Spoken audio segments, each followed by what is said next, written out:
Ladies and gentlemen, welcome to Entrepreneurial Finance, term sheets for business ideas. You want to obtain VC money? You went through the process. The VC is convinced this is a good investment.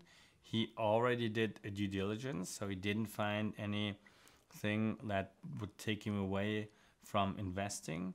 So what he does at the very end of the due diligence, and this is why it's part of the detailed analysis phase, he gives you a term sheet, which is his investment proposal for your company. It might also be the contract, and then you're gonna negotiate the term sheet of the contract. But this is basically the question: what are the main terms of our investment? So how does a term sheet look like? Well, first of all, every entrepreneur in most cases has to sign a term sheet. Mark Zuckerberg, although he's very successful right now, when he started his business, and this is when he looks quite young in the picture, and he received the first money from Peter Thiel, he had to sign a term sheet, and then they did basically a negotiation on this term sheet whether these or that contractual details should remain in the contract or not.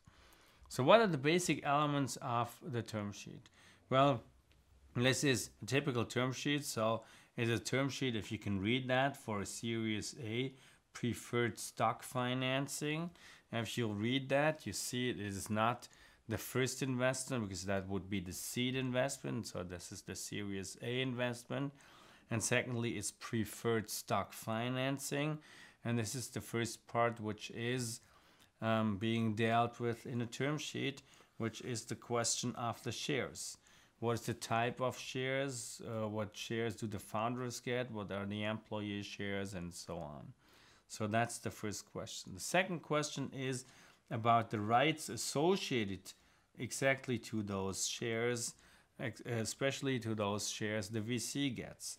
So are there any dividend rights? Are there any rights to convert something, so preferred into common stock, and so on? Preemption rights, information voting, and so on.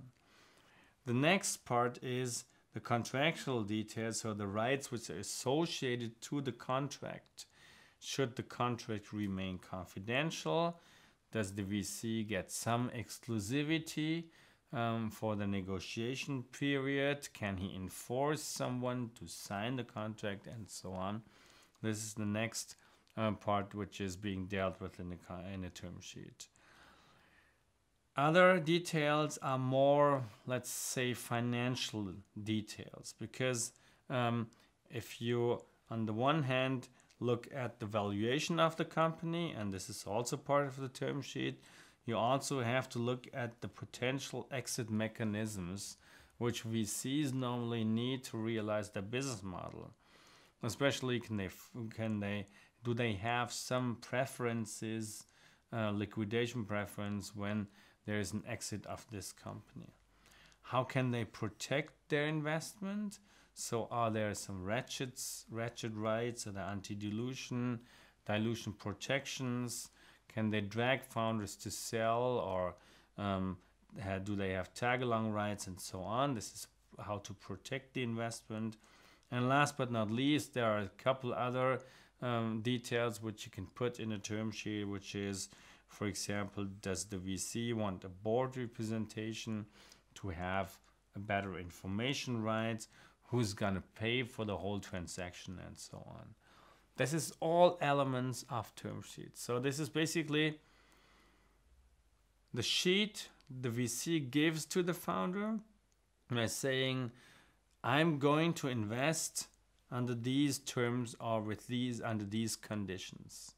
And then it is up to the founders and the VCs to negotiate this term sheet and to build the contract. Sometimes, as I said, the VC gives the contract to the entrepreneurs and then gonna negotiate that. This is basically the same, because all elements, you'll also find most of these elements also in a contract. And then it is up to you as an entrepreneur to try to negotiate some of these elements out of the contract. For that, it is really necessary to understand the details, and this is what all the other videos are about.